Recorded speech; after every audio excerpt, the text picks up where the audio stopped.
Toujours dans Ilchot Hanouka, on va à chaque fois évoquer un autre détail différent.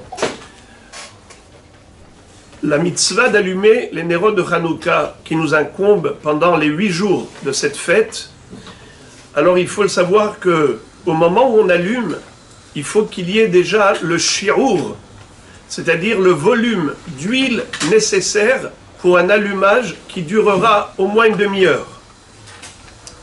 Le zman de l'allumage, c'est à partir de Tset HaKochavim, n'est-ce pas? Mishetishka Achama, selon les Sfaradim, c'est depuis la sortie des étoiles. Et donc on met une quantité d'huile suffisante pour allumer pendant une demi-heure.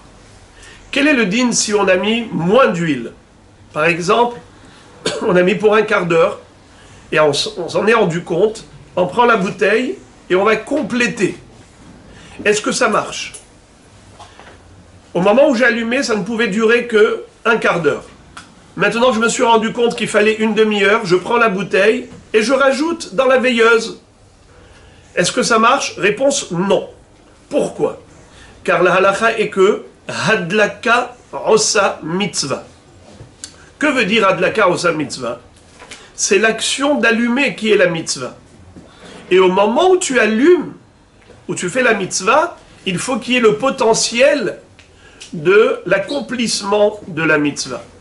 Si potentiellement tu n'as pas le shi'ur requis, ça veut dire que tu as moins d'une demi-heure, tu as une quantité d'huile qui est inférieure à l'allumage d'une demi-heure, donc même potentiellement ça ne pourra pas rester allumé pendant une demi-heure, eh bien ce n'est pas kasher. Car au moment de la hadlaka, en sa mitzvah, l'allumage, c'est lui la mitzvah. À tel point, ça va si loin que si ça s'est éteint tout seul après, il y avait une quantité normale d'une demi-heure, et après ça s'est éteint tout seul, est-ce que j'ai l'obligation de rallumer? Réponse non. Kavta et nosakukla. Si ça s'est éteint, il n'a pas besoin de rallumer. Pourquoi? Parce que hadlaka rosa mitzvah. La mitzvah, c'était d'allumer. Il a allumé. Bien sûr qu'il ne faut pas éteindre après, mais si ça s'est éteint tout seul, ou bien même lui, par exemple, il a voulu arranger un petit peu la mèche, il a éteint sans faire exprès, il n'a pas l'obligation de rallumer.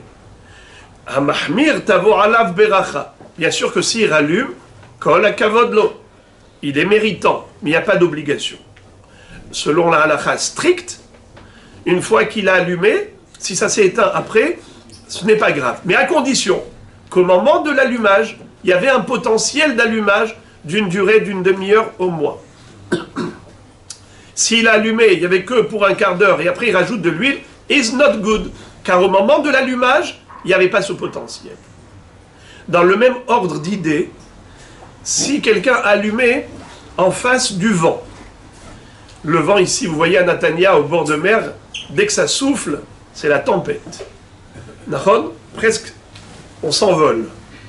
Eh bien, si vous allumez les nérodes de Hanouka ici devant la porte de la choule, et vous êtes certain que ça va s'éteindre dans la demi-heure, plutôt dans la minute, ça va s'éteindre, eh bien, on n'est pas yotse, on n'est pas quitte.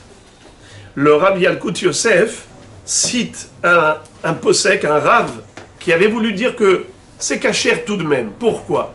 Parce qu'il y a une différence entre un problème interne et un problème externe. S'il manque de l'huile, donc il manque le potentiel d'allumage par rapport au combustible lui-même que tu vas allumer, il n'y avait pas assez. Alors là, c'est problématique. Parce qu'au moment où tu as allumé, il n'y avait pas assez. Après, tu rajoutes, is not good. Mais le vent, il dit que c'est un facteur externe. Ce n'est pas le combustible lui-même. Alors ce n'est pas grave si tu as allumé que tu étais sûr que ça va s'éteindre dans la demi-heure. Le Rav Yalkut Yosef dit que c'est une erreur parce que il va à l'encontre de tous les poskim, le Riyaz, le Knesset Agdola, le Touré Zahav, le Magen Avram, le Pri Hadash, le Ginat Vradim, le Yarbetz. Tout cela disent que si tu as allumé face au vent et le vent soufflait très fort et c'était sûr et certain que ça va s'éteindre, On n'est pas quitte de la mitzvah. Donc maintenant, on a compris que, a priori, il n'y a pas de différence entre un problème externe ou un problème interne. Dans tous les cas de figure, s'il n'y a pas un potentiel d'allumage d'une durée d'une demi-heure, alors on n'est pas quitte de la mitzvah. Parce que hadlaka osa mitzvah. Maintenant, quelle est la formule adoptée en Eretz Israël? Si vous avez remarqué, vous allez voir très souvent des lanternes, c'est-à-dire des boîtiers en verre, où on met à l'intérieur la Hanoukia, et c'est comme ça qu'on la pose soit à l'extérieur, soit dans le balcon, soit devant la fenêtre. Et donc, ça se trouve à l'intérieur de ce boîtier en verre transparent. Est-ce que c'est bon ou ce n'est pas bon? Quel pourrait être le problème? Voici le problème. C'est qu'au moment où vous avez ouvert la petite porte de ce boîtier et vous avez allumé les nérotes et après vous fermez. Si vous ne fermez pas, qu'est-ce qui va se passer? Il va y avoir du vent. S'il va y avoir du vent, ça va s'éteindre. Si ça va s'éteindre, donc au moment où vous avez allumé avec la certitude que ça va s'éteindre dans la demi-heure. Mais après ça, qu'est-ce que vous avez fait? Intelligemment, vous avez fermé la porte pour empêcher l'air. Qu'est-ce qu'on a dit? Si on a mis une quantité d'huile inférieure à une demi-heure, et j'ai allumé, et après j'ai rajouté la quantité d'huile, on a dit que c'est pas bon. Pourquoi? Car la mitzvah, c'est l'allumage. Et au moment de l'allumage, il faut qu'il y ait un potentiel d'une durée d'une demi-heure. Mais si tu mets un peu et après tu rajoutes, donc il s'avère qu'au moment de l'allumage, tu n'as pas fait la mitzvah, hadlaka, rosa, mitzvah. Alors maintenant, quand il a allumé dans son boîtier en verre, à ce moment-là, il y avait du vent. Et ce vent était capable d'éteindre. Et on le sait que si on va laisser ouvert, ça va s'éteindre dans quelques minutes. Alors maintenant, qu'est-ce que tu fais? Tu empêches ensuite, après l'allumage, tu empêches le vent d'accéder. Mais en attendant, au moment de l'allumage, tu as allumé ce qui n'était pas valable. Et on vient de dire que hadlaka, rosa, mitzvah, a priori, c'est une grande question. Matière à réflexion. Alors je sens chez vous l'envie de répondre, et à juste titre, bravo. C'est qu'il y a une différence tout de même. On avait dit tout à l'heure qu'il y avait un rave qui a pensé qu'il y a une différence entre un facteur externe et un facteur interne. N'est-ce pas? Il disait quoi? Il disait que on a le droit d'allumer même face au vent. Même si ça va s'éteindre, ce n'est pas grave. Pourquoi? Étant donné que toi, tu as allumé avec une quantité d'huile nécessaire. Maintenant, le vent, c'est un facteur étranger. On n'a pas à le prendre en considération. Alors le Rav, Yalkut Yosef, a dit, il s'est trompé, puisqu'il va à l'encontre de tous les Aharonim. C'est vrai. Mais c'est seulement dans la mesure où, en effet, le vent a éteint. Là, je dis, le vent a éteint dans la demi-heure, et ce problème-là était existant déjà depuis le début, alors là, je dis, tu n'es pas Yotze. Parce que le problème était là depuis le moment de l'allumage. Mais si le vent n'a pas éteint, tu as mis face au vent, mais le vent n'a pas éteint, est-ce que tu es quitte? Bien sûr que tu es quitte. Parce que le problème, c'est quoi? C'est que ça s'éteigne au milieu. Si ça ne s'est pas éteint, et que c'est resté, le vent, pour une raison X ou Y, il n'a pas éteint.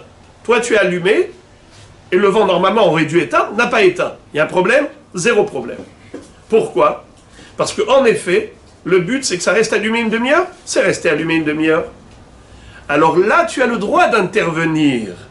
Par rapport à un facteur étranger, c'est sûr que si ce facteur étranger avait éteint, et donc il savait rétroactivement que depuis le début, quand tu as allumé, c'était destiné à s'éteindre 2 minutes après, alors on dit, l'allumage n'en est pas un. Car ce qui doit arriver est considéré comme déjà arrivé. Mais là, au moment où tu as allumé dans ce boîtier, et ensuite, tu avais l'intention de mettre ce qui va empêcher le vent d'arriver, eh bien, il n'y a pas de problème. Si finalement ça s'est éteint tout de suite, par exemple, tu as allumé, ça a duré 1 seconde, ça s'est éteint, eh bien, pas bon. Mais si ça ne s'est pas éteint, pour une raison X ou Y, et après ça tu as empêché le vent d'accéder, tu es intervenu dans un facteur étranger. Tu n'es pas intervenu dans le nerf. C'est pas comme dans le cas où il manquait de l'huile, tu as rajouté du combustible. Parce que le combustible, c'est l'objet de la mitzvah. Si tu n'avais pas l'objet de la mitzvah avant, ça veut dire que tu n'avais pas une quantité d'huile suffisante et tu l'as rajouté au milieu. Eh bien, tu as un problème, adlaka osa mitzvah, car au moment de l'allumage, au moment de la mitzvah, il n'y avait pas l'objet de la mitzvah requis. Mais là, l'objet de la mitzvah, il est là. C'est seulement un facteur extérieur qui pourrait entraver la mitzvah. Maintenant, tu lui as mis un blocage, tu l'as empêché. Alors là, c'est moutard. Dans ce cas-là, nous dit le Yalkut Yosef qu'en effet, c'est permis. Lui, il le dit dans ces mots, je vous lis ce qu'il dit. Il y a ceux qui ont voulu remettre en cause l'histoire du boîtier transparent. Mais, Shari Bisman, chez Joua Chazaka, Hanerot, En Hanerot Yecholim Neshaer Dlokim, Imlo Ayu Sogrim et Apetach. Ou Mikevan Shadlaka Osa Mitzvah, Besharat Adlaka Hayu Hanerot, Omdim Leikavot, Eno Yotze Yedechova. ou bistimat apetach sheba'a harkar en zo adlaka, ou lam ledina en lahush laze. Dema she'amru she'im idlika bifnei haruach lo yatsa, היינו רק שבאמת שלטה הרוח ונכבית, אבל אם למעשה לא נכבית, עגלה אם מילתה למפרע שההדלקה הייתה כהוגן. ועוד, כיוון שבשעת ההדלקה בידו לסגור הפתח שבצד ולמנוח כיבוי הנרות, וההדלקה היא על מנת שיסגור הפתח כדי שישארו הנרות דולקים, ובעודו עוסק בהדלקה ולא סילק ידו ממנה, סוגר את הפתח למנוע כיבויה, שפיר דמים, שנמצא שההדלקה נעשית באופן שההדלקתה תהיה קיימת. Tout ça, il rapporte au nom de son père, Rav Ovadia Yosef Zatzal, dans le livre Chazon Ovadia sur Hanouka. Donc voilà une réflexion par rapport à un détail pratique concernant l'allumage de nos jours. Be'ezrat Hashem, la prochaine fois, on parlera d'un autre détail, à savoir comment est-ce qu'on doit pratiquer la mitzvah. Dans notre génération, on vit en Eretz Israël et nous avons le loisir d'accomplir la mitzvah telle qu'elle avait été instaurée initialement, à savoir que la mezouza se trouvait devant la porte de la maison à gauche, avec la mezouza à droite, et l'homme qui portait le tzitzit rentrait entre les deux. Il avait le tzemach, tzitzit, mezouza, hanouka, n'est-ce pas, les trois mitzvot. Eh bien, ça, c'était, à l'époque, c'était fait comment? À l'extérieur. Mais quand il y a eu à Sakana, Besharat Sakana Manihal Shulhano Vedayo, quand les goïms nous ont interdit d'accomplir les mitzvot, on ne pouvait plus se permettre de manifester des signes ostensibles et ostentatoires en montrant notre identité juive avec des mitzvot à l'extérieur de la maison. On était obligé de mettre à l'intérieur. Mais même à l'intérieur, où tu vas mettre? À gauche de la mezouza. La mezouza est à droite et la Hanouka en face. Sinon, quelqu'un qui habite pas trop haut, alors il met à la fenêtre pour que les passants le voient. On rentrera dans ces détails plus tard, mais ce que je voulais dire simplement, c'est que est-ce que de nos jours, on doit, on peut ou interdit? Il y a trois options. Est-ce qu'aujourd'hui, on doit mettre à l'extérieur? Obligatoire, sinon on n'est pas quitte, puisqu'on peut, alors on doit. Ou bien on va dire que non, c'est facultatif, tu choisis. Ou tu mets ta Hanoukia à l'intérieur, ou tu mets à l'extérieur. Ou bien, carrément, il y a ceux qui vont dire, et là le Yalkut Yosef va dire que c'est une erreur, là encore. Il va dire qu'il y en a qui disent, aujourd'hui tu ne peux pas mettre à l'extérieur. Car les Chachamim, désormais, quand ils ont dit qu'au moment de la sakana, tu mets à l'intérieur, eh bien c'est ça le statut d'un mitzvah de nos jours. C'est à l'intérieur et pas à l'extérieur. Donc on va voir ces trois options. Be'ezrat Hashem, on développera ça plus tard. Shabbat Shalom.